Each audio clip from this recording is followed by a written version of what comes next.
गुजरात પોલીસે ઓડિશાના કટકમાં નોંધાયેલા ગેંગરેપ વિથ મર્ડરનો કેસ ઉકેલીને ખૂબ મોટી સફળતા મેળવી છે। જે ગુનો ઓડિશામાં બન્યો હતો, આરોપી પણ ઓડિશાના હતા, પીડિતાનો મૃતદેહ પણ ઓડિશામાં મળ્યો। તે ગુનો ગુજરાત પોલીસે ઉકેલીને ઓડિશા પોલીસને આશ્ચર્યચકિત કરી દીધી છે।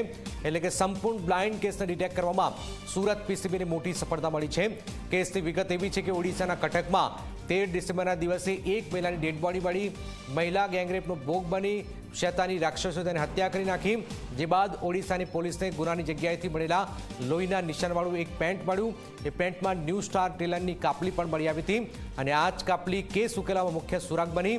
પેન્ટના મેઝરમેન્ટના આંકડા લખેલી કાપલી મળતા જ ઓડિશા પોલીસે સુરત પોલીસની મદદ માંગી। તપાસ કરતા ખુલ્યું કે સુરતના લિંબાયતમાં આવેલી ટેલર્સની દુકાનની કાપલી હતી। જે બાદ ટેલરની દુકાનમાં સીસીટીવી ચેક કરતા શખ્સની ઓળખ થઈ। એ પણ સામે આવ્યું કે આરોપીઓ સુરતમાં હતા, ત્યારે દરજીની દુકાને પેન્ટ સીવડાવ્યું। આ માહિતી અને સીસીટીવી ફૂટેજના આધારે પોલીસે મૂળ ઓડિશાના 3 આરોપીઓને દબોચી લીધા છે। આરોપીઓની પૂછપરછ કરતા તેમણે જણાવ્યું છે કે ત્રણેય ભેગા મળી મહિલા સાથે ગેંગરેપ કરી મર્ડર કરી તેની ડેડ બોડીને નદી કિનારે ફેંકી હતી।